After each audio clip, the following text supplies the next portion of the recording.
Hello, I'm Mary Dixon, League of Women Voters, Glendale Burbank Chapter, and I would like to welcome you to our candidate forum for the Burbank City Council. The League of Women Voters was started in 1920 after women won the right to vote nationally. For the last 45 years, membership has also been open to men. Candidate forums such as this are but one of the ways that the League of Women Voters provides voters with the information that they need to make informed decisions. The questions that we will be asking today have been received from League members and from the public. We would like to thank the City of Burbank for making this virtual forum possible. We are particularly grateful for the assistance of Simone McFarland, the Public Information Office, and her staff. And now I would like to introduce you to Rita Zwern. Rita is a League member and an experienced moderator, and she will be your moderator for this forum. Rita? Thank you. Hello and welcome to the Candidate Forum for the Burbank City Council. This forum is being televised live today on the Burbank Channel, Spectrum Cable Channel 6, and AT&T Channel 99, and will be replayed at various times until the election date on the Burbank Channel, as well as being available for viewing on demand on Burbank's YouTube channel. During this forum, attacks of a personal nature, including private matters having no bearing on a candidate's public persona or ability to perform the duties of the office in a competent, ethical manner, will not be tolerated. If a candidate makes a personal attack during his/her remarks, the time required for me to interrupt the candidate and remind him or her of the rule will be taken from his or her own speaking time. The candidates for the Burbank City Council are Linda Besson, Constantine Anthony, Tamala Takahashi, Michael Lee Gogan, Paul Herman, Nick Schultz, Sharice Minokian, and Timothy Murphy. Each candidate will be allowed 1 minute for an opening statement. Following these statements, there will be a total of 10 questions during the forum. For the purpose of responding to the 8 questions, the candidates will be divided into groups of 4. The first candidate will be given 2 minutes to respond to question 1, followed by responses of 1 minute each for candidates 2, 3, and 4. Then candidate 5 will be given 2 minutes to respond to question 2, followed by responses of 1 minute each for candidates 6, 7, and 8, and so on for the remaining 6 questions. This will give each candidate the opportunity to address 1 question for 2 minutes and 3 questions for 1 minute each. Following these questions, there will be an open round where each candidate will have up to 1 minute to address any of the forum questions not previously addressed to him or her, or to expand upon a previous answer. And the final question will be addressed to all of the candidates at the forum, beginning with candidate number 1. Although it's not our standard process, in light of the importance of this question and to ensure that all the candidates have had sufficient time to consider their response, we have previously provided the subject area of this question to all of the candidates. Each candidate will be allowed 2 minutes to respond to this question. Following the question period, the candidates will be given 1 minute each for a closing statement. During the opening and closing statements and the question responses, our timekeepers will alert candidates to the time remaining with signs of 1 minute, 30 seconds, and a stop sign when they are out of time. An electronic timer will also be visible to them on the screen. We'll now begin with opening statements. Ms. Besson, your 1 minute opening statement, please. Thank you very much. I'm Linda Besson. I've been a 30-year resident of Burbank, and I love Burbank. I love the small town feel and small and strong sense of community. Right now, there are a lot of challenges that Burbank is facing, and we need innovative and modern solutions to solve them. We have a problem with affordable housing. We have no public transportation system. We have limited access to our city council. And we are in the middle of an economic crisis, but the public has not been given any data to understand what exactly is happening in Burbank. We need new energy and new ideas on city council. We need to focus on our neighborhoods and make sure they thrive with small local businesses so that everyone can invest in Burbank. We need to make sure city council is there for all of Burbank. So I will work to make sure that Burbank is diverse, strong, and vibrant for everyone. Thank you. Thank you. Mr. Anthony, your opening statement, please. Thank you to the League for hosting this event. I first moved to Burbank in 2004, where I worked as a union actor in television and film. I left the industry in 2012 to focus on my family. My son is autistic, just like me, so I spent a lot of time ensuring he can overcome the obstacles I personally faced growing up, including financial instability, homelessness, and even domestic abuse. But I survived those struggles, and I'm running for city council today to give hope and optimism to so many of our neighbors who are still struggling. I'm endorsed by the Democratic Party, the Stonewall Democratic Club, the Sierra Club, the Sunrise Movement, DSA-LA, and the AFL-CIO. I'm the only candidate who is refusing all donations from real estate interests, corporations, and fossil fuel executives. I'm also the only candidate who's a renter, and I co-authored Measure RC, Burbank's first ever rent control ballot measure here in November coming up. I'm also a graduate of Leadership Burbank and chair of the city's Transportation Commission, so I have the experience to lead on day one. Thank you so much. Thank you. Ms. Takahashi, your opening statement, please. Good afternoon, and thank you, League of Women Voters, for hosting this event. My pleasure to be here. I've lived in Burbank for 21 years, and we raised our 3 kids here. Our youngest is 16, and she's a senior at Burroughs High School. I'm deeply committed to our community, and I've been involved in our community for many years. And currently I sit on a number of boards and commissions, including the Infrastructure Oversight Board City Commission around the city budget, the Magnolia Park Merchants Association Board, and the Friends of the Library Board. And the library, in fact, is where I got my start in city service, and so did my kids in volunteering there. Burbank is the gem of the valley. We are a tight-knit community, and if you and I, viewer, don't know each other yet, I can almost guarantee we have a mutual friend somewhere in Burbank. But we are facing many challenges. So it's my hope today, I'm looking forward to sharing with you some of my perspectives on how we can address these challenges as a city together. Thank you. Mr. Gogan, your opening statement, please. Please unmute your microphone. Thank you for having me, the League of Women Voters. It's just a real pleasure to be here.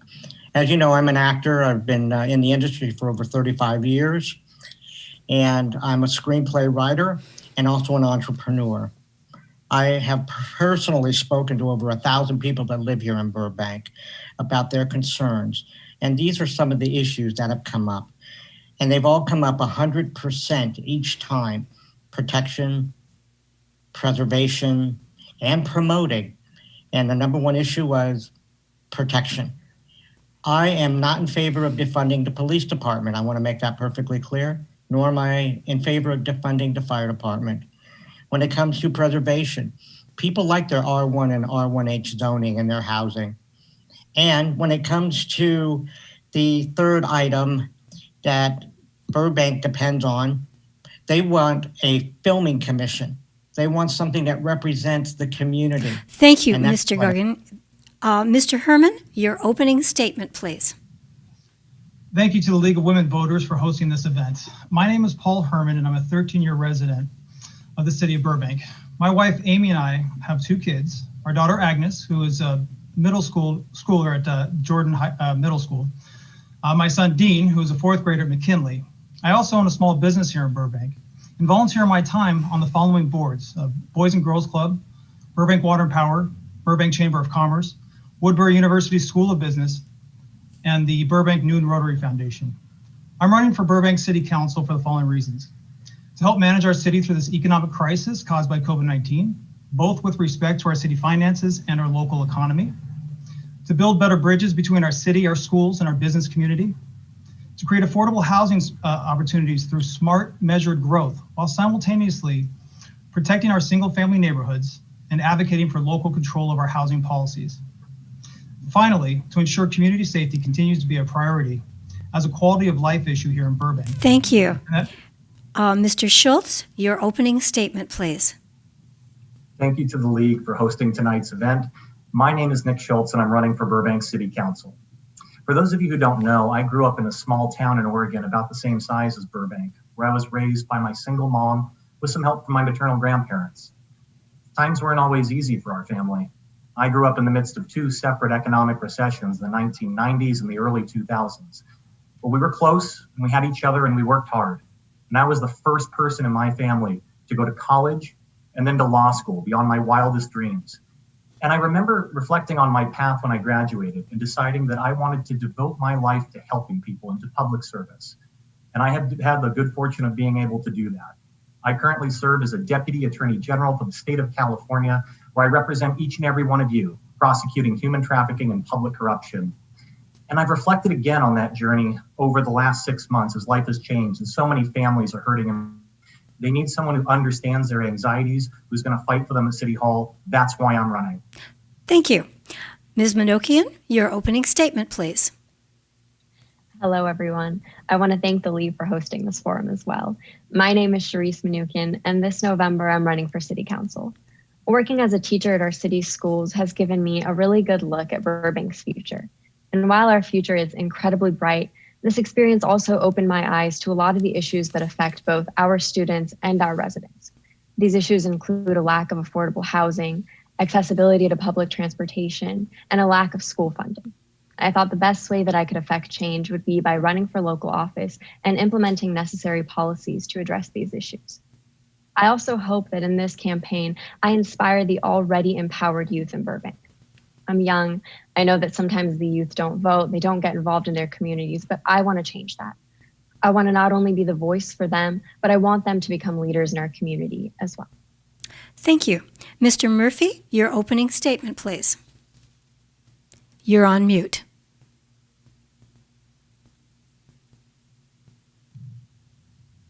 Thank you. Thanks for the League to have me here today. It's good to be here. In terms of my background, I 15 years as a public defender, an additional 15 years as a judicial officer, Superior Court Commissioner. I was on the Park and Rec Board in the mid-'80s. In 1989, I ran for council and was successful. Served 4 years, started the Boys and Girls Club, went through an economic crisis, which we solved.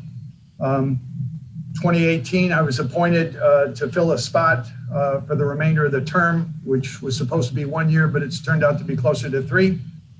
I'm very good at listening. I'm very responsive to people that need anything from me. I'm looking forward to getting elected and continuing in that vein. I have a number of goals on my website, and thank you very much. Thank you. We will now begin the question period.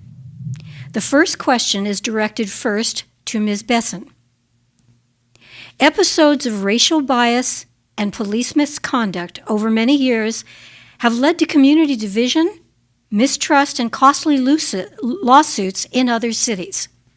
What steps, if any, would you advise or take to ensure that Burbank does not become one of those cities? Ms. Besson, your 2-minute response, please. We have not had the costly lawsuits that you refer to, but we have our own history. And we came very close to having a consent decree come and take charge of our police department about 10 years ago. Due to the service and diligence and dedication of our police staff, we were able to avoid that. And I think we've made tremendous progress. But more progress needs to be made. We need to have a police department that understands that Burbank is diverse and that people in our community all have different types of experience with our police department. In 2018, there were 18 complaints of discrimination and harassment against the police department. All 18 were found to be unmerited by the police department. So we need to find out why they dismissed all 18 of those complaints. There's a lot going on in Burbank in terms of diversity. People are now speaking out that never spoke out before, and we need to listen to those voices. Our police department needs to find a way to connect with different parts of our community. We have Coffee with a Cop, we have other programs, but the police department needs to go into the community and not always expect the community to come to them. And calling into a police commission meeting should be the minimum of what we would expect from being able to have in community engagement. So once the COVID crisis is over, we need to have community meetings and town halls in areas of Burbank that have been ignored, that have not been able to connect. And the police department needs to show that it wants to connect with those communities, with our LGBTQ, with our people of color, with people of all races and religions and sexual preference. They need to feel like they belong in Burbank, that they are part of this community, and the police department can play a huge role in making sure that happens. Thank you. Thank you. Mr. Anthony, your 1 minute response, please. You know, this summer, Burbank Police Department drew their weapons, their firearms on an African-American family that was pulling up to their house. It was a case of mistaken identity, but the things that led up to it and the policy protocols that we have in place didn't prevent this from happening. And just a few short years ago, we actually had a officer tase a suspect to death. So there have been very recent accounts of police overreach here in Burbank. The national conversation led by the Black Lives Matter movement is asking to defund the police. And that's, you know, in quotes, defund the police. It doesn't mean abolish the police. It means look at your specific police department and see where we can change policy and funding and resources so that these problems don't happen again. I'd like to take that on and really target our problems here in the police department. Thank you. Ms. Takahashi, your 1 minute response, please. We are lucky in our city of Burbank to have a high quality police department that is well appreciated in our community. And we have also had a police department that did the Presidential Task Force on Community Policing years ago. So we're ahead in many ways. However, as Chief LaChasse has said many times, even though we have a strong police department, there is always room for improvement. And I agree with him 100%. And I also agree with Ms. Besson that there is much more opportunity to have police connecting with our community by coming into community meetings, coming into our neighborhoods and speaking with our members. And Coffee with the Cop and all that stuff has been canceled because of COVID. So we are lacking that even more right now. There is a program called the Star Van in Denver that we can emulate here that brings in mental health team and homeless teams that we can do, that we already have here with our MET and our Streets Plus. And I'm also on the BUSD DEI committee that I'd like to see expanded into the city. Thank you. Thank you. Mr. Gogan, your 1 minute response, please. Thank you for that question. I know that we are not a community that is chasing down some hoodlum in the middle of our city and beating them up. So let's get that one out of the way. I'm also for not defunding the police department. That's very important to know. Now, when it comes to other communities, about a week and a half ago, I spoke to Chief LaChasse, and we share our community responsibilities with Pasadena and Glendale. So we have a bigger picture to deal with here, not just within our own little bubble of Burbank. And I do agree that we should have other funds brought forth to help those who are homeless and for those who have challenges with mental health. But let's make that very clear. I'm not for defunding the police department. Thank you. The next question will be directed first to Mr. Herman. The financial impact of COVID-19 on the city's budget will be severe and will probably be felt for 3 to 5 years in the future. Given that reality, how should the city's budget priorities be adjusted, and how might the shortfalls be addressed? Mr. Herman, your 2 minute response, please. It's an excellent question. I thank you for asking it. So there is no doubt that due to the COVID pandemic, we're facing an economic crisis. And one issue of serious concern is our city finances. We're looking at what we've gone from a budget surplus to a certainty of a shortfall, a deficit of anywhere from $25 to $50 million out of a general fund budget that's $200 million. So we're looking at a significant impact to our city's finances. Now we have to take into account, what levers we have, what tools do we have in our toolkit to be able to address these budgetary shortfalls without diminishing the quality of life for the residents here in the city and without reducing city services. Additionally, we need to make sure that we're able to retain our city employees and not lay off anyone or furlough anyone, because that will only exacerbate an already bad economic problem. So what can we do? Well, there's a few things that we have. One, we have ample cash reserves. We have approximately $70 million in cash reserves. We have, in addition to that, we also have a very low debt and a very good credit rating. So we have the ability to float our way, kind of through this economic crisis. But it's not just, our budgetary shortfalls as it relates to our general fund budget. We're also looking at our pension obligations, and I'm very worried about our ability to meet our city's pension obligations due to COVID-19.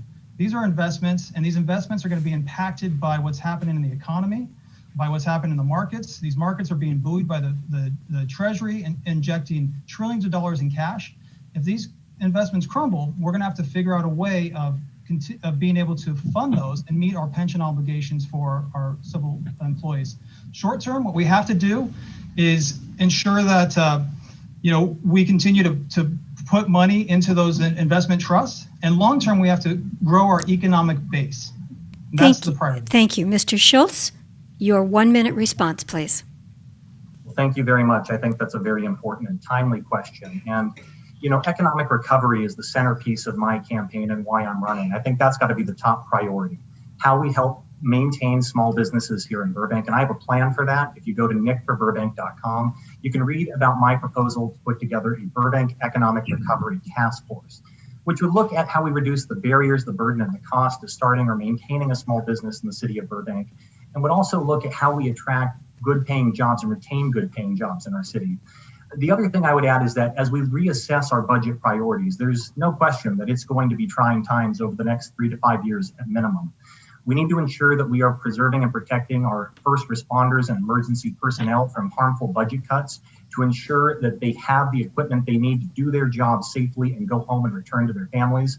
And we have to look scrupulously at the budget, looking where we can eliminate redundancies and save costs with stakeholder and community input and buy-in. Thank you. Ms. Minokian, your 1-minute response, please. As Mr. Herman said, I think it's important to look both at the short-term and the long-term impacts of this economic crisis. In the short term, I think the best thing that we can do going forward is to create a safe reopening plan, both for our businesses and for our community. As we have shut down San Fernando, I think that's great for our businesses there. And I think we need to do something similar in the Magnolia Park area to help those small businesses as well. The small businesses are really the backbone of our community. They're the heart and soul of Burbank. And we need to do everything we can to protect them firstly. In the long term, I'm going to have to, again, go ahead and agree with Mr. Herman. We do need to increase our economic base. And that can only happen through creating affordable housing and having people have the ability to live here so that they can contribute to the economy in Burbank. I think going forward, that's going to be the most important priority for us as a city and for us as a city council. Thank you. Mr. Murphy, your 1-minute response, please. Thank you. The present city council has done a really excellent job. Last year would have been the best year the city had ever had if it wasn't for COVID. We were able to build a $75 million rainy day fund, which we are using right now. It puts us in a much better position than any city in the region, maybe in the state. Short term, we're in pretty good shape. Issue number one has to be to protect our residents and our employees. You can have all the money in the world, but it doesn't do you a darn bit of good if you're dead. After that, we need to focus on helping small business, getting things open, getting things returning, but it's got to be done in a careful, prudent, safe manner. The economy can be rebuilt. It's not dead. It took a hit, and we have to all work together. We have to take in all kinds of ideas, but the budget's good. The pension liability is already being reduced. We're doing a good job. Thank you. Thank you. The next question will be directed first to Mr. Anthony.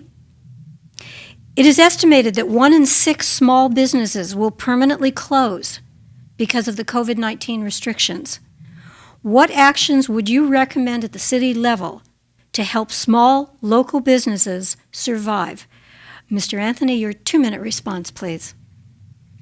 2 years ago, I hosted a Save Magnolia Park town hall, and I was able to talk to a lot of the small businesses, not just in Magnolia Park, but folks from Burbank Boulevard and Olive. There is great concern that the city is not helping small businesses, not putting them even on a level playing field with the large big box stores and the big corporations that dominate the economy of this city. I'm the only candidate calling for small business tax credits. We passed Measure P, the sales tax, in 2018, and I would like to give 80% of those sales tax receipts back to small businesses with fewer than 10 employees. In addition, one of the biggest things that came out of my talks with the Magnolia Park folks is the fact of ownership. A lot of those small businesses rent, they lease their space to a large out-of-state, sometimes even out-of-country corporation. So we need a pathway to ownership. We need to have the city use the new California banking law to underwrite mortgages and loans to these small businesses, the ones that have been here 3, 5, 10 years. They're good players in the city, and we need to help them buy the land under their feet. And then in addition, once they've done that, give them property tax cuts. So we need to rebate 1/3 of the local property tax revenue from small businesses who own their property. All of that combined would create a small business haven here in Burbank. We have a lot of mom and pops who are struggling, and our response to the overall economy and the economic crisis from COVID needs to be really investing in local economy and local small businesses. So that's what I'm going to do on day one. Thank you. Ms. Takahashi, your 1-minute response, please. Thank you. I too was at that Save Magnolia Park meeting, and after that meeting, I joined the Magnolia Park Merchants Association board because I wanted to make a difference in Magnolia Park because I live there and I own a small business too. And we have been working hard on the board to put Magnolia Park on the map in the city. And through COVID, it's been a difficult task, but they are more communicative with us now, and our businesses are being helped a lot better now than they were in the beginning, although there's still work to do. As for the topic of buying buildings, we have 65 members in Magnolia Park, and not single one of them has mentioned that they want to buy their building. So I'm not sure if that's a widespread issue in Mag Park or if that's a solution. But what I do hear from them constantly is that they want more communication from the city. They want more assistance, especially with negotiating their rent with their landlords. And what I see is that successful businesses not only have good business practice, but they have really good relationships with their landlords. So having Mag Park work together has been the solution. Mr. Gogan, your 1-minute response, please. Could you repeat that question, please? The question was, it is estimated that 1 in 6 small businesses will permanently close because of the COVID-19 restrictions. What actions would you recommend at the city level to help small businesses survive? You have a 1-minute response, please. Thank you. I'd like to see those businesses opened up immediately. That would be number one. The first thing that state did was to shut them down. When you drive along Magnolia Park, and I'm in that same community, I've seen nothing but boarded up businesses in many areas of that park, that community. And of course, I'm always for social distancing. That's important. And when it comes to the economy of our city, we have a $20 million deficit. I don't know why people keep on forgetting that, mention that. It's been in force ever since one of our members here has been a part of the city council member many years ago, and now it's in place again. I am interested in cleaning it up, and I would hope that everyone else would be also. Thank you. Ms. Besson, your 1-minute response, please. Thank you. Burbank loves its small local businesses. When COVID came to Burbank, there was a rush of enthusiasm and energy to make sure that we could support as many as possible. But what we're not doing is looking around to make sure all of Burbank has its own businesses in its own neighborhoods, as I mentioned in my opening. We can revitalize the city by giving incentives, and there is state and federal money available for this. to have people have businesses near their homes on Burbank, in West Burbank, in Northern Burbank, all these areas that have been neglected, that we could bring in businesses and inject not only money into our local economy, but have that money stay in Burbank. So this is something that's vital to our health as a community and to our community identity. Thank you. The next question is directed first to Mr. Schultz. Eviction moratoria and rent repayment deadlines at the federal, state, and local levels have been extended through the end of the year and beyond. What steps or provisions would you offer to assist renters who are unable to repay all of their back due rent in those timeframes? Mr. Schultz, your 2-minute response, please. Well, again, I thank you for the question. That's something that's been on my mind, and I think the minds of a lot of families right now. You know, people are out of work. People are uncertain whether they're going to have a job next month. People are uncertain about how their bills are going to get paid. And the last thing that anyone should be worried about is losing their home in the middle of a pandemic. Right now, we need to hunker down because, unfortunately, this pandemic has no end in sight. We have to prepare for the eventuality that the next 6 to 18 months could be a continuation of what we have seen in the past. So with that understanding that we are not going to allow people to lose their homes, I applaud the City Council for the steps that they have taken thus far. I believe that a rent freeze may be in order. We can simply not allow people to lose their homes, period. Now, this is a complicated issue because we're also going to have to partner with our state and federal counterparts. We're going to have to use our relationships and our connections in a way that we haven't before. But we need to ensure that the state government and the federal government are doing everything that they possibly can. Now, you know, the other thing I would just say is that for everyone who's watching at home and who is uncertain tonight, you know, everyone who's running in this race, I think, is in it for the right reasons, and we all want to help. But what I can tell you is that I've lived that anxiety, that uncertainty of what tomorrow might bring myself. And for that reason, I know right now that what we need so desperately at City Hall is someone who understands what that experience is like and who's going to fight tirelessly for each and every one of you to ensure that you remain in your homes. Because allowing people to get evicted in this sort of environment is not something that we can allow. Not only is it a violation of our duty to protect the public and to provide for the public, it would lead to a catastrophic series of consequences at a time when the numbers are going to continue to spike in the colder month season. Thank you. Ms. Minokian, your 1-minute response, please. I'd like to second a lot of what Mr. Schultz said. It is undeniable that a lot of people in Burbank are renters, and a lot of those renters are scared. And as a community, we cannot let those people get evicted. We cannot let them lose their homes, and we cannot let them face the perils of homelessness, especially in the current situation and the current crisis that we're facing. So I was a huge supporter, and I continue to be a huge supporter of the eviction moratorium that has been enacted by our city council. And I do want to commend them for the steps that they've taken to help protect those renters. I think going forward, I would like to see a continuation of that moratorium for as long as possible, or until, you know, those renters are back at work. I'd like to see it extended for people who remain unemployed today. I think the second part of it is really, you know, taking a look at what exactly is the problems that are facing renters. And I'm a huge advocate of implementing rent controls to keep those people in their homes, because that is the most important thing. Thank you. Mr. Murphy, your 1-minute response, please. You're on mute.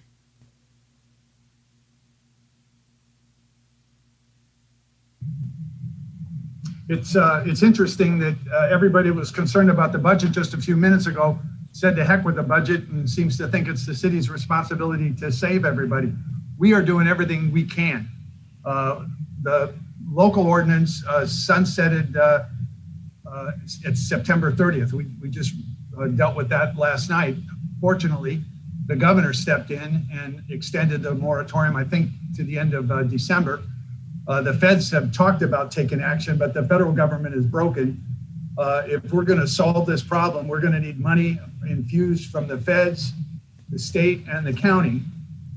Everybody wants to protect renters, but you also have to protect the small landlords that are not getting the rent paid, and it's a lot of it's going on their back. So, I mean, it's going to take everybody working together, talking to each other, and every idea that we can.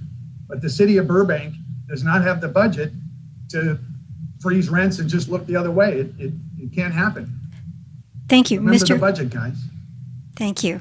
Mr. Herman, your 1 minute response, please. Thank you. So, Mr. Murphy's right. The city has allowed the eviction moratorium laws in our city to sunset as of today. Residential tenants are protected. Gavin Newsom signed into law AB, I think it was 1382. I don't remember the exact number, but basically residential tenants now have protection through March of 2021. And I believe they have up to a year after that to pay back due rent and get whole with their landlords. So we have tons of protections in place for residential tenants. So I don't think we have to worry about people, being kicked out of their homes this winter. We've got to talk about commercial tenants. Nobody ever talks about commercial tenants, and they're the ones who are most impacted because there was no state protection for them. So when we talk about commercial tenants, it's what can the city do for them? Well, the city allowed that law to sunset, and I agreed with it because we can't have eviction moratoriums forever. Rent is going to be due someday. What the city needs to do is be active, nimble, and adaptive to help our businesses get back to reopen in a safe and healthy manner, and Thank you.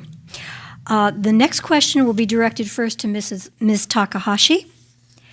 The city has made progress in diversifying its workforce and commissions. If the current financial crisis requires staff cuts, what steps will you take to maintain the progress that's been made in this arena? Ms. Takahashi, your 2 minute response, please.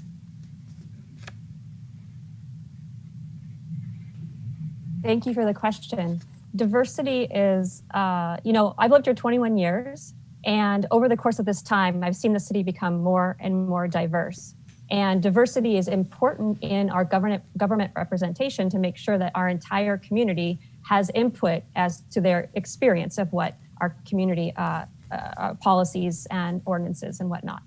And so I joined the Burbank Unified School District Diversity, Equity, and Inclusion Committee as partly as an attempt to do this work in our city.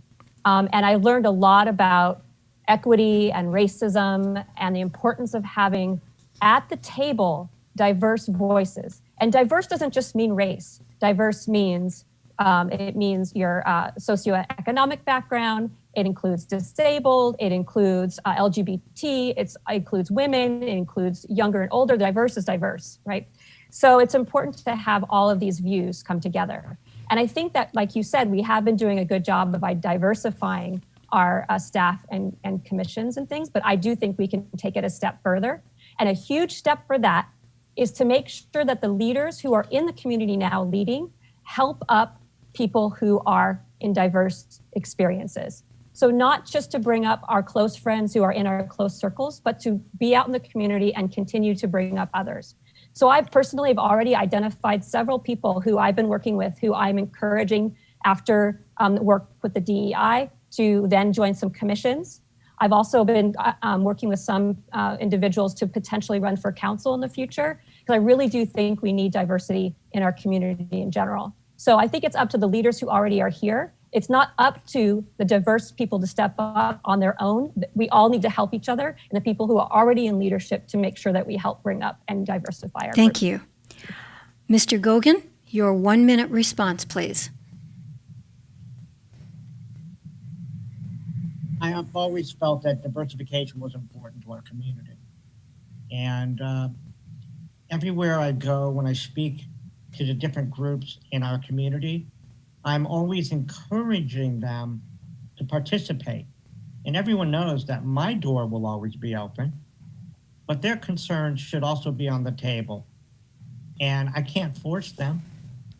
I would love them to participate more. When I say this out loud, I mean that openly, that this is a place where we can come together in our community, especially with the different commissions. And we have a lot of good ones. And they're all for the community itself. There's a low number in people that vote, but I'm encouraging people to say, hey, look this is my community. I need to get out there. That's why I'm for the Film Commission. We need to encourage those type of industry skills to come in and help make streamlining businesses Thank much you. easier and affordable. Thank you. Ms. within our Besson, city. your 1 minute response, please. You're on mute. Okay, he was talking over you. Diversity, equality, and inclusion can't just be buzzwords that are here today and gone tomorrow.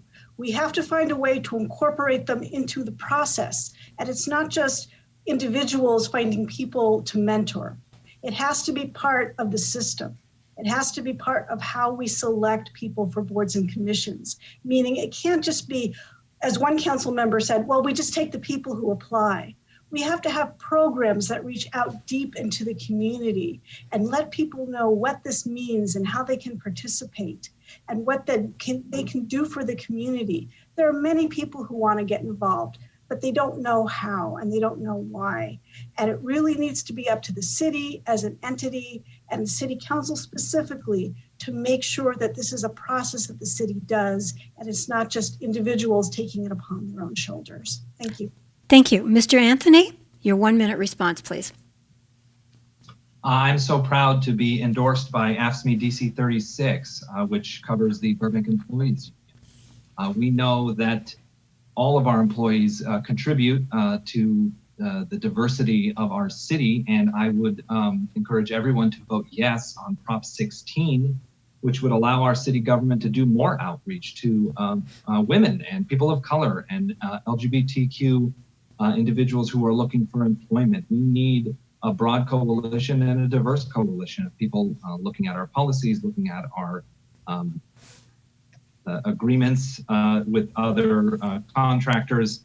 I'm endorsed by the AFL-CIO, and in my first 100 days, I'd like to institute a community workforce agreement that has a worker retention program. So all of the people who were laid off and furloughed during the pandemic, they're the first ones. They get right of recall to get their jobs back because those are the people who are experienced, and I don't want to lose the diversity we already have. Thank you. The next question is directed first to Ms. Minokian. Burbank is a city that owns a power plant, a landfill, with a population that doubles in size during workdays, and is home to an airport and transit stations. Thinking globally and acting locally, what steps would you take to reduce the city's contribution to climate change? Ms. Minokian, your 2 minute response, please. Thank you for that question. I believe sustainability is a very important issue, but one that is often overlooked because it's not something that's very pressing. You don't go outside and notice that the climate is changing or that things are falling apart around us. And so I think it's important that, come this election, we elect somebody whose goals are sustainable and who wants to work towards creating a greener Burbank. With that being said, I think that I have ideas both for the micro scale and the bigger scale of the city as a whole. On a micro level, I think that we took a great step towards, reducing our effect on climate change by eliminating the plastic bags that you can get at stores. But I think that we can go even further than that by cutting out all single-use plastics. So this includes forks, knives, and other things that you would get at dineries. I think that we can work with businesses to turn those into compostable or recyclable items. I think it's also important to educate the residents in our community about why it's important to be sustainable and take steps to recycle, to separate recyclables, to compost. I would like to see bins around the city that, kind of guide residents to separating those trash items. On the larger scale, I think as a city within the next 5 to 10 years, we can take steps to be using 100% renewable energy. I think we can electrify the city, starting with our public transportation system. We can electrify the fleet of buses that we have. And not only will this reduce our effect on climate change, but I think that coming up with more convenient options will encourage people to use public transportation and in turn reduce the dependency that they have on cars and then reduce our effect on climate change. I think that, becoming sustainable and becoming a more green city is something that every resident has to contribute to. So I think the number one thing I would advocate for is to educate residents starting at the schools and then continuing on to the older residents about why it's important to be sustainable and take steps to become green. Thank you. Thank you, Mr. Murphy. Your 1 minute response, please. Mr. Murphy, you're still on mute.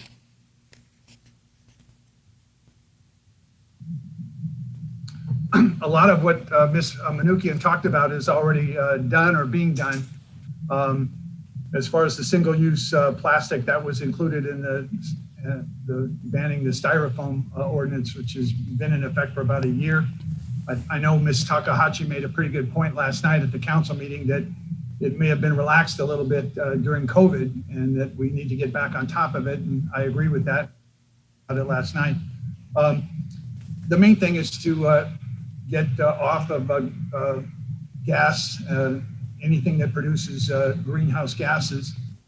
And we're trying right now in a program with Glendale and Pasadena to try to electrify the streets that we share with a federal grant. We've already bought a number of electric buses. We need to continue to be proud of our trees and Tree City USA awards, but we also have to insist that people don't get to cut down trees like the palm tree on Kenneth the other Thank day you. that they let a developer Thank cut you. it down. Mr. Herman, your 1-minute response, please. All right, thank you. We are a world-class city. We are rich in resources and assets, and that's fantastic. And I'm proud to serve on our one of our best assets, which is the Burbank Water and Power Board. And we talk a lot about sustainability. People probably don't realize this, but we lose net energy sales of about 1% a year just due to conservation, because we don't have really much in the way of growth in the city. And we do encourage conservation. So we're seeing a decline in sales, a decline in energy use. But one way we can address, these issues with like carbon emissions is through electrification. Greenhouse gas emissions constitutes, a huge sector of greenhouse gas emissions in our region is due to the transportation industry. And we can electrify that transportation industry by creating more charging stations, by having fleets converted to electric buses and trucks. And we can also— Thank you. Mr. Schultz, your 1-minute response, please. Well, thank you very much. This is an issue that is really personal to me. I've been involved even back to my days in college when I was part of my college's zero waste program.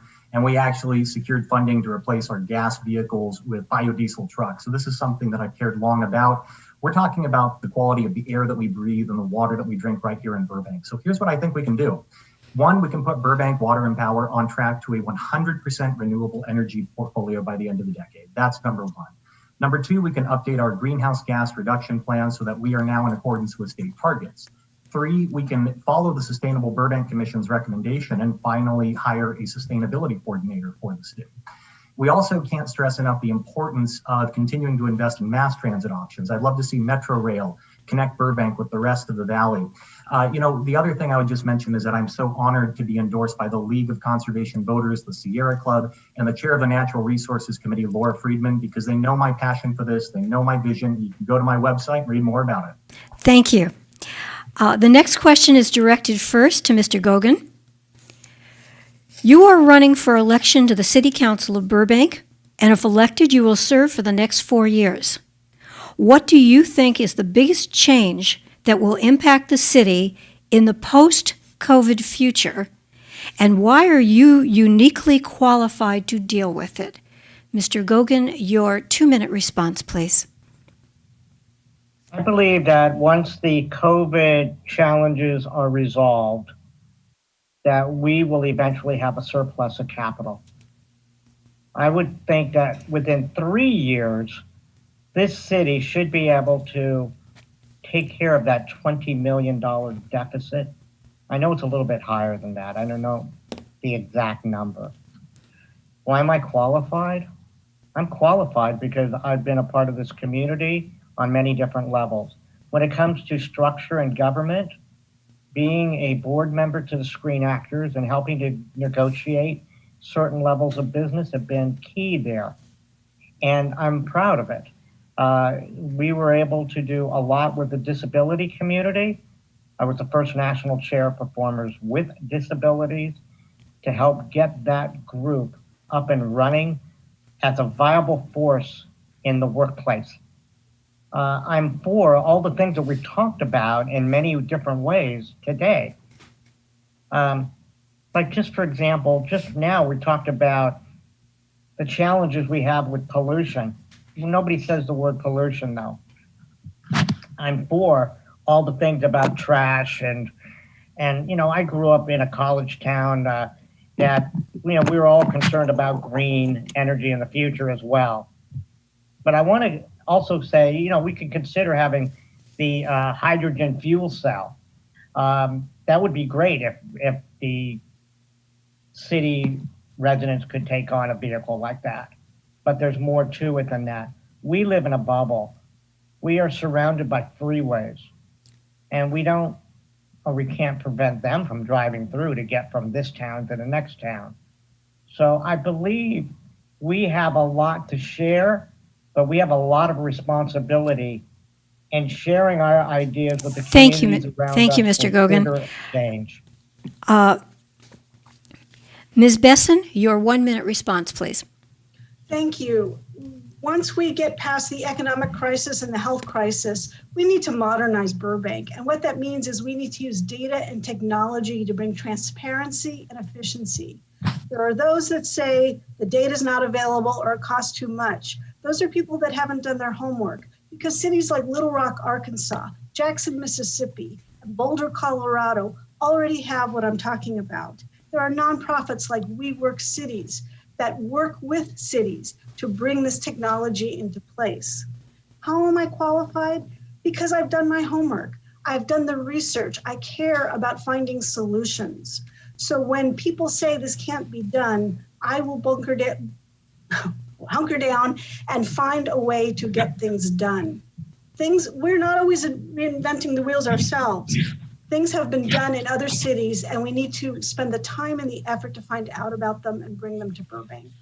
Thank you. Mr. Anthony, your 1-minute response, please. Yeah, so I worked in property management for many years, and a lot of people in the residential real estate market are talking about a rental housing collapse after COVID, much like we saw in the purchased home market collapse in 2008 after the junk bonds failed. What we're going to see is the evictions are going to go through the roof. A bunch of small-time landlords are going to lose their rent, and these giant, faceless, nameless corporations are going to come in from out of state, out of the country, and buy up all these properties and jack the rent through the roof, or just demolish them and build whatever they want. So we need to pass Measure RC on the November ballot. It protects small-time landlords and tenants and creates that relationship that we know and love in Burbank, where your landlord is your neighbor and probably lives on the property, knows your name, knows the name of your kids. And it really restricts these large corporations from coming in and buying up all these properties. I want to keep and preserve that mom and pop landlord ideal that we have here. Thank you. Ms. Takahashi, your 1-minute response, please. Thank you.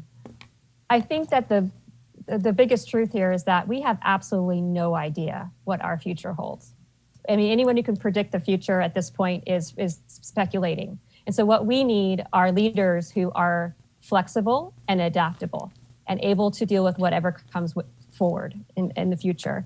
And I have a much experience in nonprofits, and nonprofits is all about being adaptable. I also work on the Infrastructure Oversight Board, which we've had to be adaptable for dealing with the budget changes many times over. I'm also on the Mag Park Board, where we've had to be adaptable through COVID and help our businesses survive. And to be honest, I have 3 adult and teen children that have survived this long. And so I think I've helped them adapt to the world as well. I'm being adaptable for as a parent. So I just think that we need to look at it from an adaptability perspective and be ready for anything. And we need leaders who are able to pivot and be able to go in any direction, whatever direction our city. Thank you. The next question is directed first to Mr. Murphy. How would you propose that we respond to the challenge of homelessness while still preserving the small town feel that the citizens of Burbank have always loved? Mr. Murphy, your 2-minute response, please. I think we should keep going in the direction we are going. Burbank in and of itself is doing a really terrific job on the homeless issue. We have a compassionate program that seeks to talk to and check out every single day each homeless person. We have a staff person assigned to look into this. We started the year, as I recall, at 294 homeless people. We have placed 84 of them into the Room Key program. We've been able, through a new program of Street Beats, to return 19 of them to their families back where they came from home. We've got a number of nonprofits that work to help the homeless. We've got Essentia, we've got TAC, we've got Family Promise, we've got the Burbank Housing Corporation. All of those agencies are working to help. Domestic violence is a huge problem with regard to homelessness. We've got FSA that has 3 separate cottages that works to help them. We also have vouchers. So we have a good program. The big problem that we suffer from is a lack of money. We passed H, and H took the money from a percentage of our sales tax and basically keeps it. We have to get on our hands and knees and beg the county to give us money for the programs we want. And half the time, well, more than half the time, 3/4 of the time, they don't agree with the program. And it's our money, it's our city, it's our homeless population. And I think they need to get out of our way and give us the money that we've given them. It's over $20 million. It's ridiculous. So if we could get them. Thank you. Mr. Herman, your 1-minute response, please. Thank you. So homelessness is a regional problem, but it's a problem here in Burbank that we need to address in our community. A lot of times we kind of kick the can down the road, or we kind of push the problem to the fringes. And I'm very happy that Burbank is pursuing a Home Key grant program through the state of California to purchase the Scott Motel. I'm happy that I was able to help convince the Chamber of Commerce here to endorse that proposal. This is an opportunity for the city to take the Scott Motel, which is maybe not the best face for Burbank, and convert it to interim and long-term housing for homeless here in our city, something that we don't have currently. And it's an opportunity for us also to provide wraparound services to those individuals so that we can partner with the fabulous nonprofits we have in the city that deal with homelessness, like the Burbank Housing Corp, like Family Service Agency, like BTAC, to get help to these people who need it most, to give them help with mental services and substance abuse issues. Thank you. Mr. Schultz, your 1-minute response, please. I agree. Homelessness is a regional problem. By our last count, we had over 50,000 homeless people in Los Angeles County. And we have to recognize that this is an enormous humanitarian crisis. These are our neighbors. These are people that are part of our community who are on the streets. Now, homelessness is a multifaceted problem. There's no one cause to it. But what I would do as your next council member is this. I would work with the community to explore options for a homeless shelter site. But I also think that we have a lot of existing nonprofits in place that do fantastic work. BTAC, Burbank Housing Corporation, Essentia, as Councilmember Murphy said. These are all wonderful programs that we're going to need to work with now more than ever, especially in light of our looming budget crisis. The other thing I would just mention is that we need to add more affordable housing options to our city. The lack of affordable housing is not the only cause of homelessness, but it's a major driving force. And so we need to get serious. And one place I would like to look at is the Golden State District. And that's my time. Thank you. Ms. Minokian, your 1-minute response, please. I think something that we could all probably agree on is that homelessness is a complex issue, and it's going to require all of the ideas that all of the candidates have and all of the ideas that we talked about today to solve it. I think 3 main things that we can do as a city is to continue to support the resources that already exist. I know that Councilman Murphy listed a lot of programs that Burbank has, and I think that that's a great step towards, supporting the homeless population that we have here. And we need to continue to ensure that those programs continue to exist and that they have the funding. I think the second thing is really to strengthen the programs as well. I think we need to bring in and expand mental health programs for the homeless. We need to bring in counselors that can help the homeless kind of get back on their feet and off the streets. And lastly, I think we need to take preventative measures to prevent people from becoming homeless in the first place. That requires us to look for domestic abuse victims, people who are addicted to drugs, and kind of help them before they become homeless and before, it's too late to really help them. Thank you. Thank you. You may each have 2 minutes each to respond to an earlier question that was not addressed to you, or to add or expand upon a previous response. Ms. Besson, your 2-minute response, please. Thank you. I think what we're seeing here is that there are a myriad of concerns involving Burbank. What we really need to do, if we are going to be considered a world-class city, is take a world-class approach to the solutions, meaning that we can't do things the way they've always been done. For example, we're talking about the environment, we're talking about electrifying buses, but we don't have a public transportation system here in Burbank. We need something for our residents that's not just for commuters. So that would have a huge impact on traffic, on where we could locate housing, on the environment, on energy usage, on lots of different things that have been talked about so far. So we need to step back and look at the big picture and see all the different layers to these things. We've also talked about sustainability. I think that's something that, again, we have to look at as a community. We have to have a culture of sustainability in Burbank. So if people come into our city, if they work here or they're entertaining themselves here, they have to know this is the expectation in Burbank. This is the way we live in Burbank.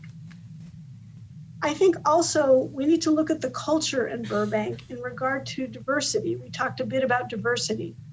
Many people that I've talked to who are people of color have talked about that we need to have events that celebrate diversity so that we as a community can come together and learn from each other and enjoy these events.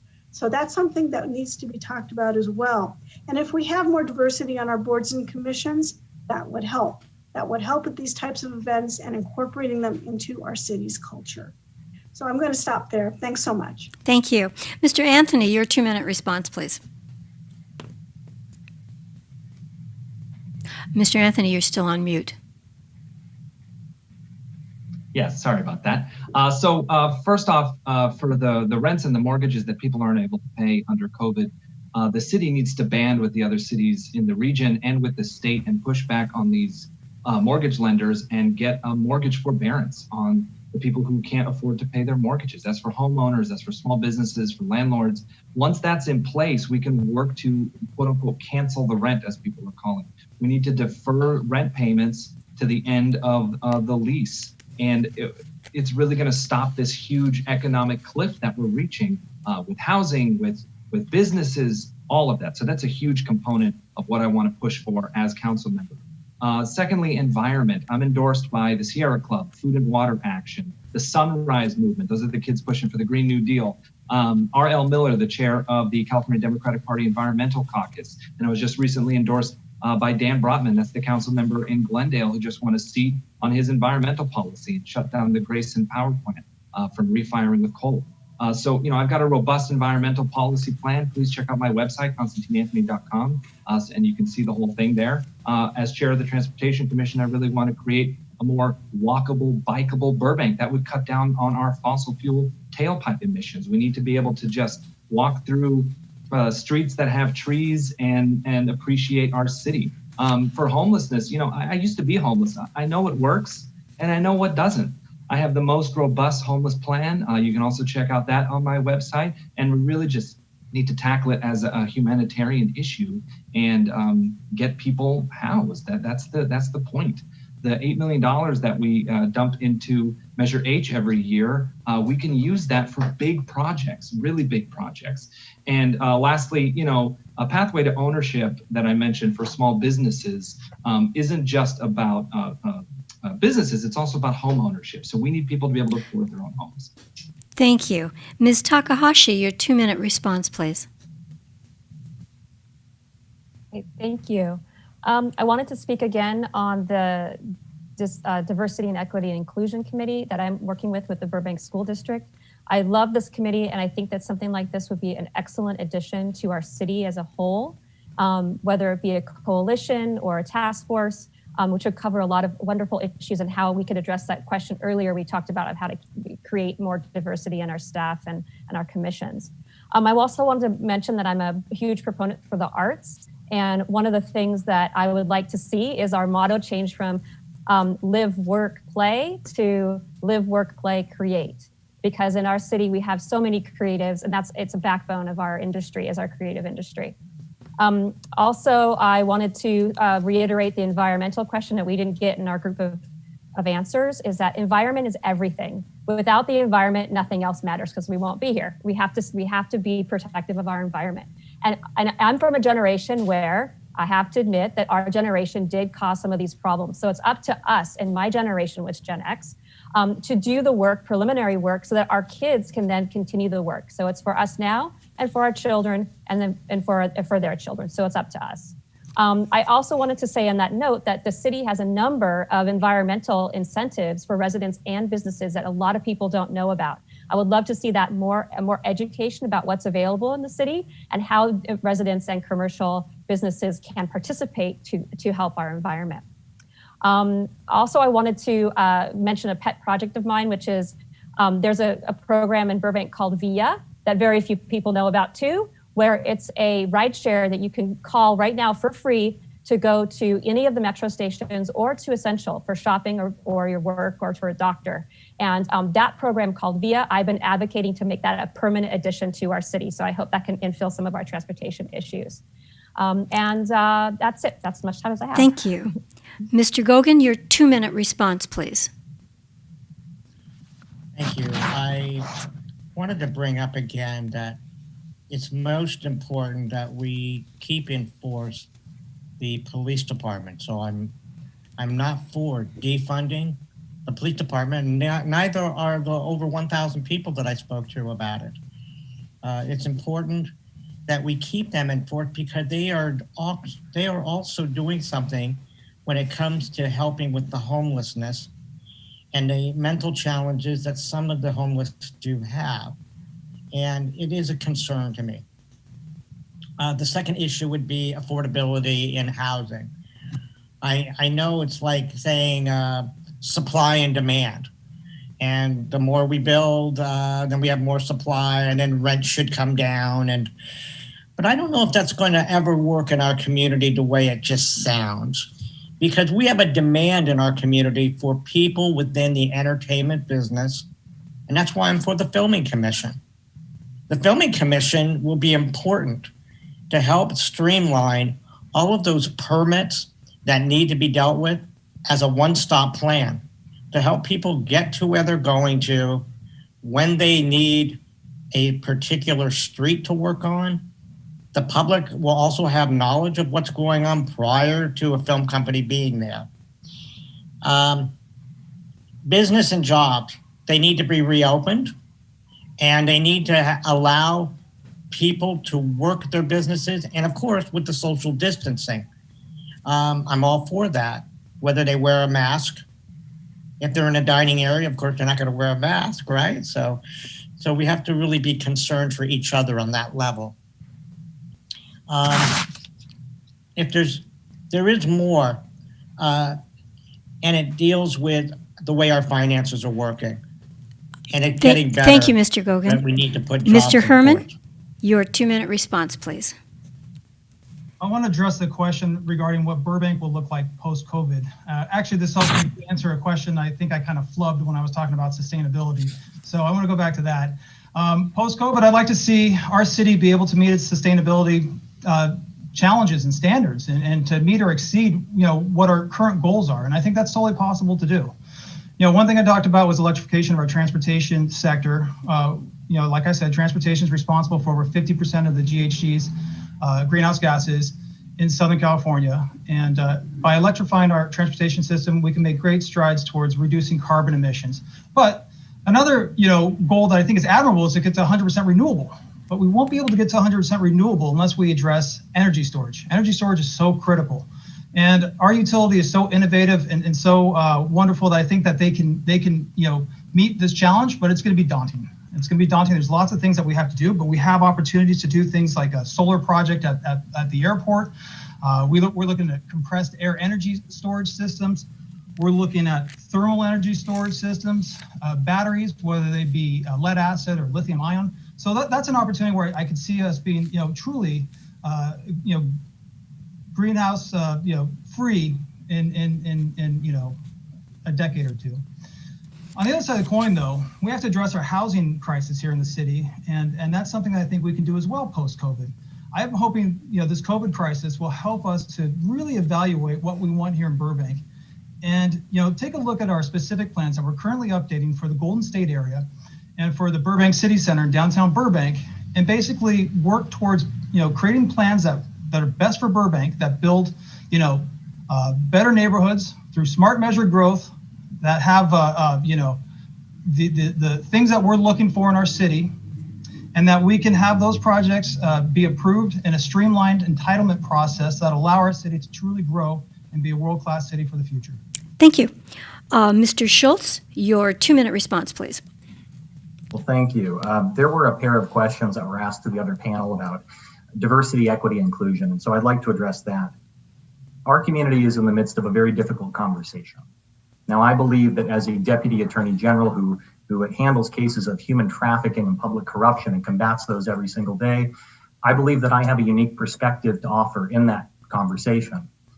I go to work every day with some amazing men and women who put on the uniform and say goodbye to their families and put their lives on the line if necessary to keep each and every one of us safe. And they deserve our support, and they deserve to have the equipment that they need to go about their day and do their job and return home to their families. But I've also had a lot of conversations with people right here in our community who have not had a great experience. And we need to listen now more than ever to those. And I've stood in the courtroom and I have firsthand seen a criminal justice system that is unfair and unjust and treats people differently on the basis of the color of their skin or the amount of money that they have in their pocket. There are concrete steps that we can take. And we do need to be looking at ways to invest in preventative and rehabilitative programming. We really need to get to the prevention of crime, not just the punishment and enforcement of crime. There was another question on diversity and equity and inclusion, and I would mention that, I called into the joint City Council and Police Commission meeting a few months ago, and the answer that I got on the issue about diversifying our commissions was something to the effect of, well, we can't make people apply. I respectfully disagree. You can't make people apply, but you can go out into the community and you can recruit like-minded people that are passionate about this, and that's exactly what I want to do.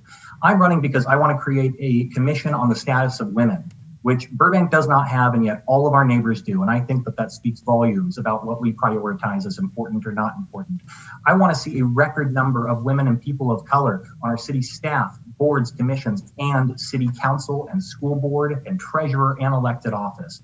And if I have the good fortune of being elected, I'm going to fight for that. Thank you. Ms. Minokian, your 2-minute response, please. Thank you. I think the first question I want to address is that of police misconduct and, BPD in general. I think that BPD has done a great job and has taken steps towards becoming more transparent with the community. However, I don't think that they're perfect yet, and I think that there's always room for improvements that they can make. I think it was mentioned by one of the other candidates, but in an independent audit that was conducted last year, there were reports of police misconduct, and the audit recommended that, the police department could use more scrutiny when analyzing misconduct cases. And I think that that's one of the places that, we can begin when we talk about reforming the police department. I think that that's something that the department knows. And I think that that's something that our POC community knows as well. We hosted protests and marches here in Burbank just a few months ago, and it was something that the community voiced as a concern. And I think that the number one thing is that we really listen to the community and we let their voices be heard. And I think that the thing that, always comes up is, well, if there are not, egregious instances of police brutality here, why do we really need to change?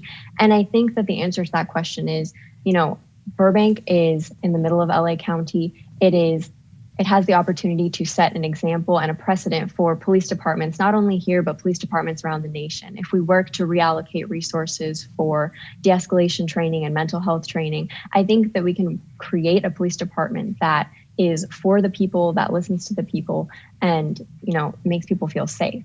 And I think in that same vein, the next thing I wanted to address was about diversity. I think it is of utmost importance that not only do we begin to recruit from the community and pull people into leadership positions, but we also place a diverse group of people on commissions and boards. And this is diversity of skin color, diversity of socioeconomic background, diversity of sexual orientation, and, both women and men. I think that it's important to have a mix of different perspectives and voices. And I think that's how we will progress as a society. Thank you. Thank you. Mr. Murphy, your 2-minute response, please. I believe you're still on mute. I'd like to go back and address the question about the future. You know, what would you expect to be one of the future issues, and how do you solve it? I think that going to be huge. One is mental health, and the other is the environment. It is long past due for us to be sitting on our rear ends and letting us think that somebody else is going to take care of the environment. Burbank has got to become aggressive with its local leaders, with its federal leaders. Everybody's got to get involved. California is on fire again this year, on fire. Fortunately, we've got a great utility that can handle the loads that we put on it with our air conditioning, so we can sit here and feel good. But you know, there's people that are homeless now. There's people that are dead now. California relies on tourism and farming, our two biggest industries. If we're going to let the state burn every year, it's over for us. We can't wait any longer. We're past the due date. Let's get to work. Let's do it now. Let's make it a top priority. The second one is mental health. People are going to come out of the pandemic with a lot of serious problems. Domestic violence is a problem. It's on the rise. People are depressed. They're having problems with relationship. What about our children? You know, what about our children that can't go to school, that can't see their friends? We need to be pumping donations into FSA, who does the bulk of our mental health work, and make sure that they're ready to answer the call. So far, they're doing it, but how much longer can they do that? We have to get serious. We need to look for these issues. We need to make sure that we have counselors at the school. We need to make sure that it has access to some kind of mental health care. Thank you. Thank you. The last question is directed to everyone.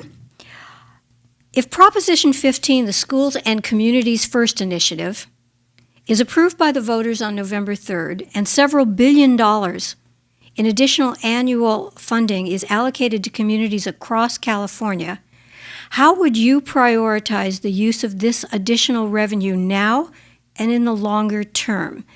Ms. Besson, your 2-minute response, please. And you're still on mute. This is really for our schools, and I would trust that our school board would make the right decisions. I think that we need to be careful about having city council direct the school board and to how to spend those funds. Our school desperately needs those funds. Right now, it's gone from disastrous to critical in its financial status. So I totally support Proposition 15. It is not going to decimate Proposition 13. So let's get that clear.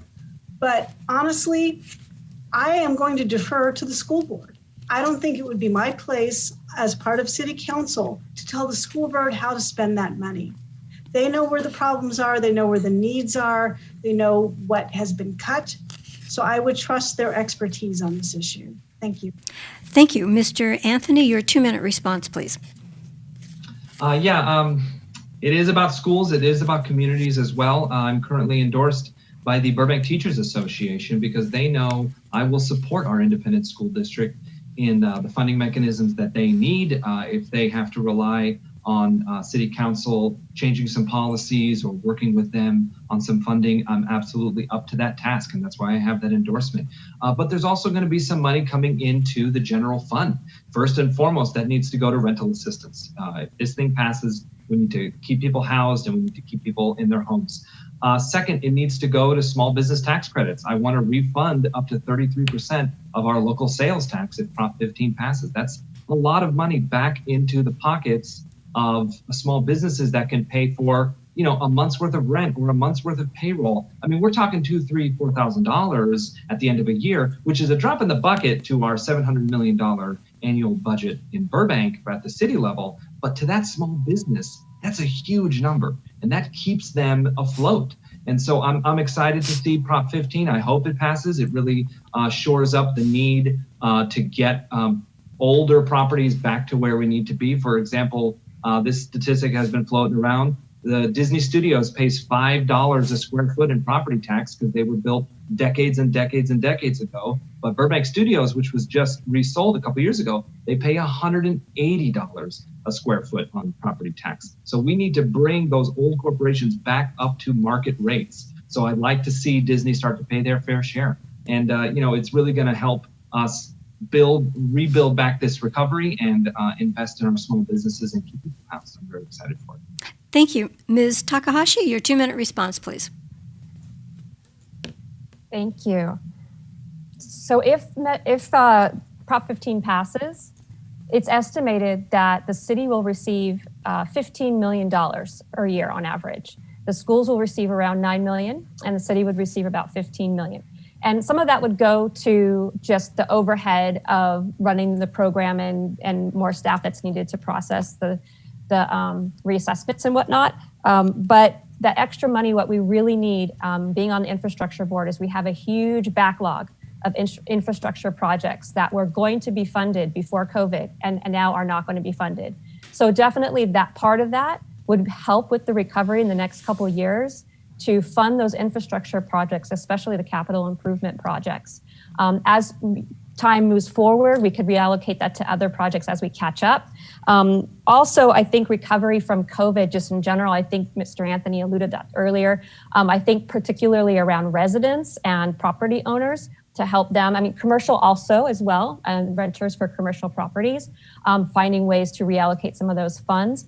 But the thing is, the truth is that even if we get $15 million extra from this prop, which will help, it's not going to solve all our problems. It will not magically make our budget just we have money to put everywhere. We do have to be very careful about where we put our money. And in my view, since we've been through this now with COVID, we should also be ready for a revisit of COVID or a revisit of a pandemic to make sure that if we ever have another situation where one of our industries or our entire economy starts to slow down, that we have more savings and more economizing in our budget. So I think that if we get that $15 million, it won't be a total windfall.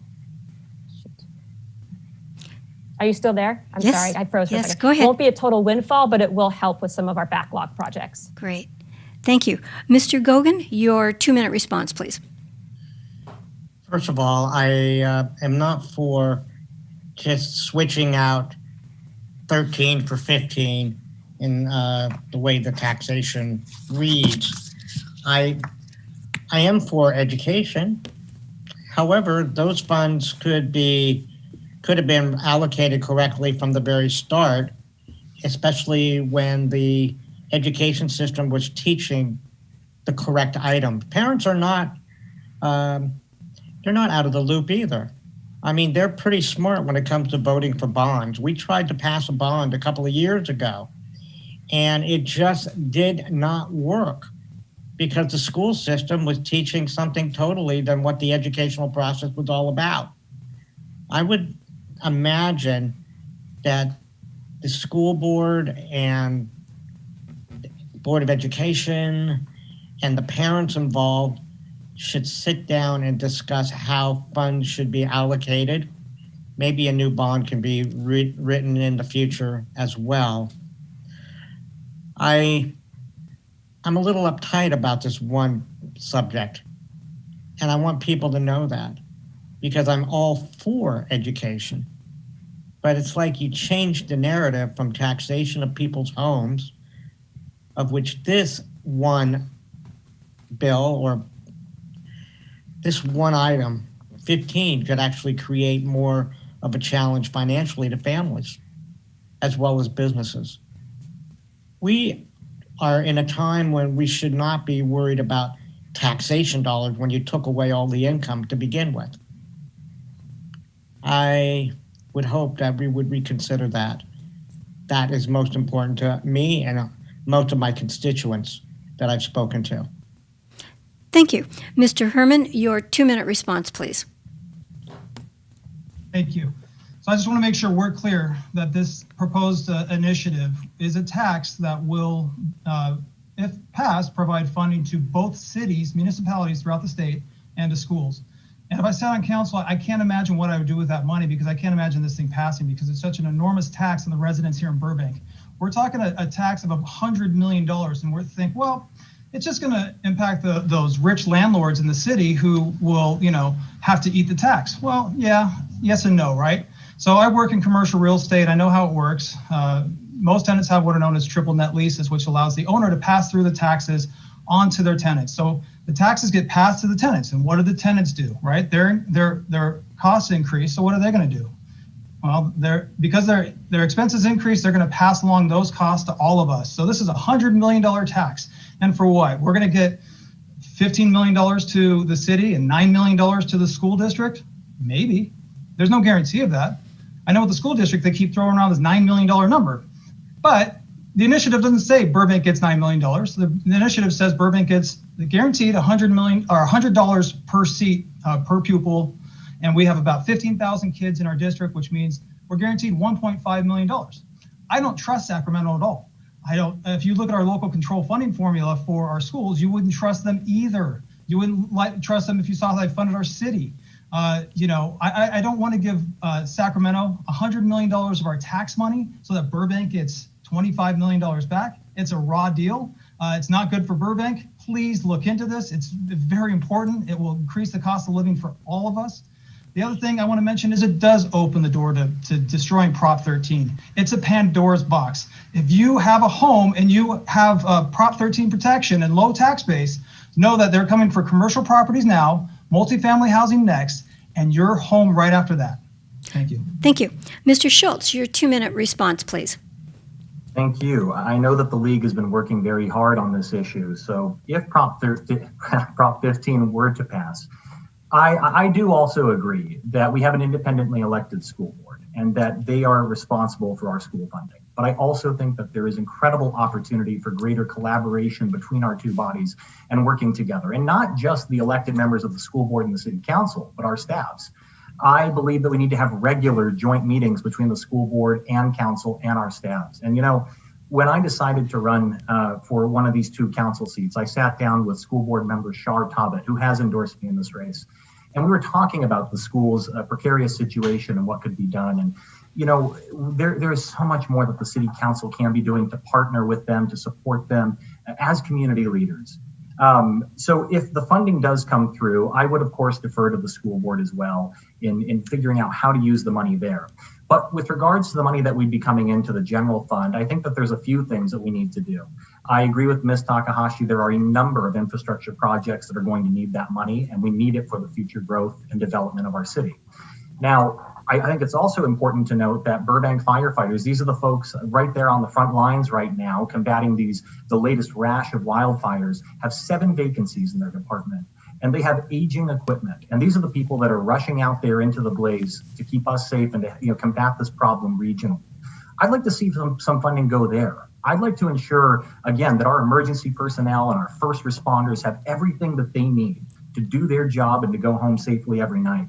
And for that reason, I'm so honored that they have chosen to stand with me and endorse me in this race. Now, at the end of the day, we have to wait and see what the voters decide to do with Proposition 15. But if it does pass, we're going to have to work closer together than we ever have before and recognize that school board and city council share one fundamental mission, and that's providing for Burbank families and our kids. Thank you. Ms. Minokian, your 2-minute response, please. Thank you. As someone who works in our city schools, I think the school funding issue is always something that's going to be one of my priorities, something that's always going to be near and dear to my heart. I was a proponent of Measure I. I support Prop 15, and really anything that is going to somehow increase funding for our schools, because it is very important and it's an issue that's overlooked if you don't have children or if you're not in there yourself. Now, if it should pass and the money that comes for the schools, I think I'm going to go ahead and agree with my fellow candidates. It's really up to the school board to decide.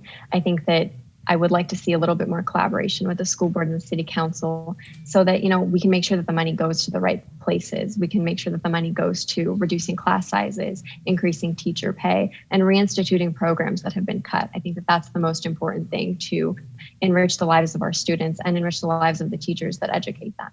I think the money that's going to come in for the city, given the current situation with the pandemic, I think that the priority would be to put some of it into, our savings, invest some of it so that we have money back in the future. I think that that's something that, has become evidently clear is very important to the city, especially now. I'd have to agree there are infrastructure and of course housing assistance programs that I would also like to see the money go to. And I think that those are some things that are going to have to be based on collaboration with the council that gets elected in November. I think the one thing I'd want to say is, this group did talk about Prop 15 just a few days ago, and in doing a little bit more research, I know that we were concerned about how it's going to affect small businesses. There have been a lot of studies that were done on how it's going to affect them. One that I do want to note was conducted by Beacon Economics Corporation, and they said that, about 80% of small businesses that rent would not be impacted by this proposition passing. And I think that it's important that we look into all the research that's been done around this proposition, before we vote on it. And ultimately, if it does pass, I think that I'd be happy to, guide that money for our school. Thank you. Thank you. Mr. Murphy, your 2-minute response, please. Mr. Murphy, I believe you're still on mute.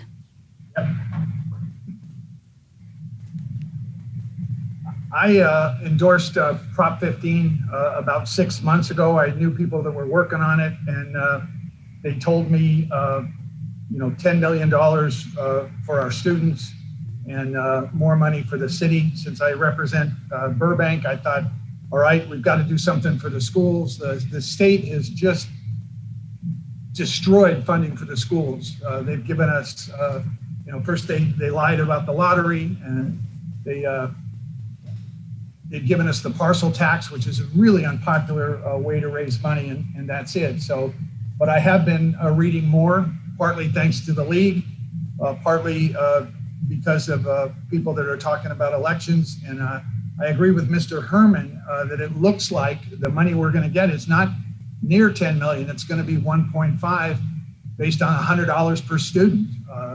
That seems pretty clear. And as talking about money that we would get, the city, this isn't like new money. I mean, we may have a $50 million hit. So don't start spending this money, because you might, need it to, take care of people or the problems we have right now. It is the school board's problem. It's their jurisdiction.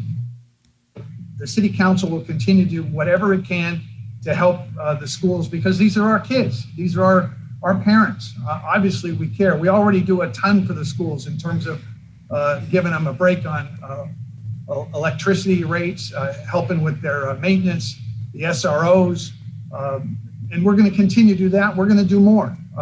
I think the best thing to do is to get the high-level staff together with the city council blessing it and have them tell us what they think they can do.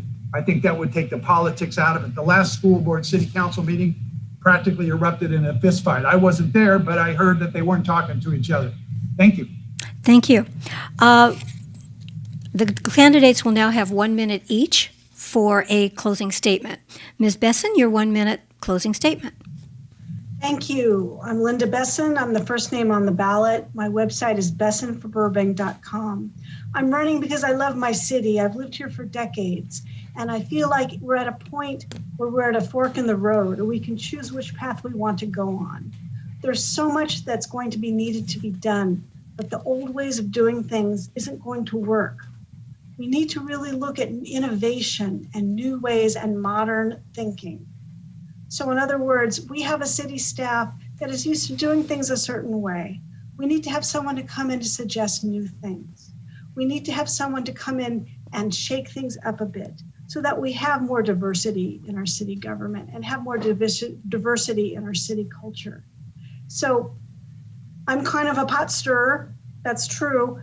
And I would love to have your vote and have you help me build a better Burbank and a Burbank for the future, and not just for the past and the present. Thank you.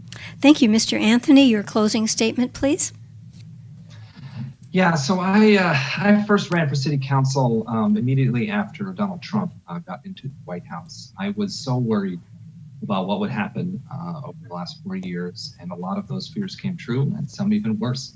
So for me, it was all about protecting as much of the local city that I lived in as I could. I ran back then on a platform of affordable housing, homelessness, and community policing. The reason I'm running again is because those issues really haven't been tackled to the best of our ability. We do not have an affordable housing minimum requirement on new construction. We do not have an emergency shelter here in Burbank, and we have not addressed the use of force policies that the Police Use of Force Project is asking for, the 8can'twait.org policies. Please help me build a broad coalition to bring change to the city. We need environment, we need labor, we need activists, we need the party, we need everyone involved. You can go to ConstantineAnthony.com to learn more about my policies, and I really just hope we win this in a progressive city. Thank you. Ms. Takahashi, your closing statement, please. Thank you again to the League of Women Voters for hosting this panel. It's been a pleasure to be here this afternoon. I've been endorsed by our Mayor, Sharon Springer, City Council Member Emily Gabel-Luddy, School Board Member Steve Ferguson, also Dan Brotman in Glendale, Environmental Champion. I've also been endorsed by the Sierra Club, the League of Conservation Voters, and the Southern California Armenian Democrats. We need leaders in Burbank who can collaborate and who bring us together and are not divisive. We need leaders who have patience and empathy for all of our residents and to protect and who are interested in protecting our quality of life here and local control. We need leaders with direct experience with our city budget, especially in the next 2 years as we recover from COVID.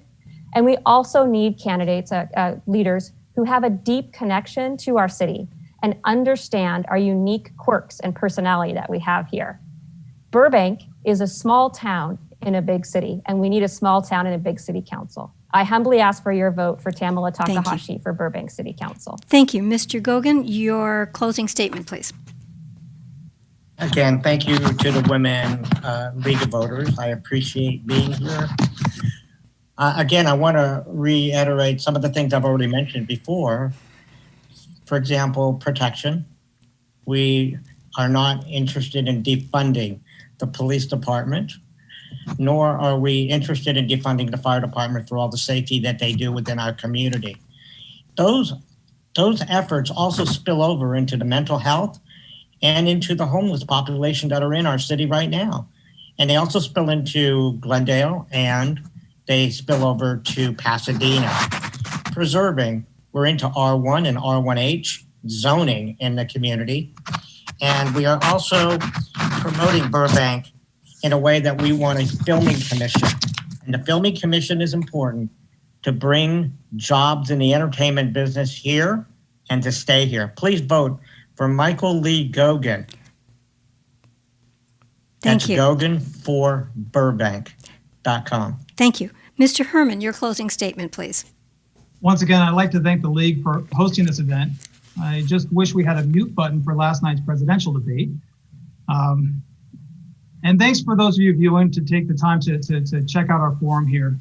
I ask for your support to help me, 1, manage our economy through this economic crisis, 2, build better bridges between our schools and our city, 3, create affordable housing opportunities, and 4, ensure community safety continues to be a priority here in the city. I'm blessed to have the broadest base of support among Burbank residents and community leaders, and I'm proud that I've been endorsed by Mayor Springer, Vice Mayor Frutos, Council Members Gabel-Luddy and Talamontes, along with 8 former Burbank mayors. I'm also proud to have received the endorsements from the Burbank Police Officers Association, the Burbank Firefighters Association, Local 778, the International Brotherhood of Electrical Workers, Local 18, the Burbank chapter of the Armenian National Committee of America, Supervisor Catherine Barger, the Burbank Board of Realtors, and the Los Angeles County Business Federation, just to name a few. For more information about me. Mr. Schultz, your closing statement, please. Well, thank you to the League for having me tonight and for hosting a phenomenal event. Again, my name is Nick Schultz. I am running for Burbank City Council. I will be number 6 on your ballot. You can go to nickforburbank.com to read more about me. I'm running because I love our community. And I really think that now is the time for bold, forward-thinking, and creative leadership, whether it be new ideas of a Burbank Economic Recovery Task Force or a City Ethics Commission, so that we have greater oversight and accountability. These are ideas that need to be at the forefront of each and every voter's minds as we move forward. I'm running because I believe I have the skills and the experience and the vision to guide our community through this crisis and come out stronger and better. I'm honored to have the support of Burbank firefighters, the Democratic Party, the Sierra Club, Assemblymember Laura Friedman, Congressman Brad Sherman, and School Board Member Shar Tabak. They stand with me because they understand the content of my character, my commitment to this community. They share my vision, and I know together, working for each and every one of you, we can do this. The last thing I will say is I'm a dedicated public servant. I know what it takes to do a difficult job like this, and I'm running for each and every one of you out there to fight for you, to represent you, to work with you and for you, and I would be honored to earn your vote. Thank you. Ms. Minokian, your closing statement, please. Thank you. Again, I just want to thank the League of Women Voters for putting this forum all together. And I want to thank everybody at home for watching. I think it's incredibly important that everybody makes a knowledgeable decision come November. I think that, the one thing that sets me apart from all the other candidates is that I'm significantly younger, but I think that that's one of my strong suits. When you think about politics, you usually think of somebody from the older generation. And even when you look at our city council today, that is really the makeup of the members. And I believe that experience is invaluable. Don't get me wrong. It's very necessary and important. But I think now we're at a point where we need new perspectives. We need fresh ideas. And I think that's what I bring to the table. I not only want to be the voice for the younger generation, I want to be the voice for all of the residents in Burbank. I think that I bring transparency. I'm open, I'm accessible, and I want to work together to create a better Burbank. I don't just want to bring my own ideas and try to implement them. So go to my website, Charisse Manukian for burbank.com to learn more. Thank you. Thank you. Mr. Murphy, your closing statement, please. Thanks for having us. This is clearly the most professional forum we've had, and you guys and your experience, that's what I want to focus on, experience, because that's what I have. I have a track record. I'm well known. This is the worst natural disaster to hit America since anyone can remember.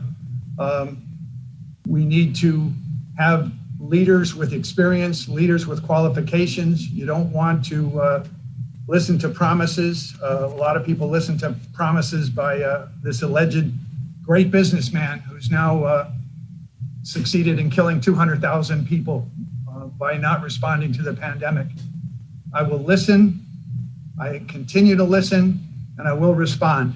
Anybody that's worked with me will tell you that I'm always there. I always listen. You can go on my website and see the tons of endorsements that I have. Thank you. Thank you. This concludes our candidate forum. Our thanks to the candidates for your participation in today's forum. We're also grateful to Simone McFarland, the Burbank Public Information Office, and the staff of the Burbank Channel for their valuable support in making this event possible. Please be sure to vote, whether in person or by mail, so that your ballot is received by November 3rd. Thank you.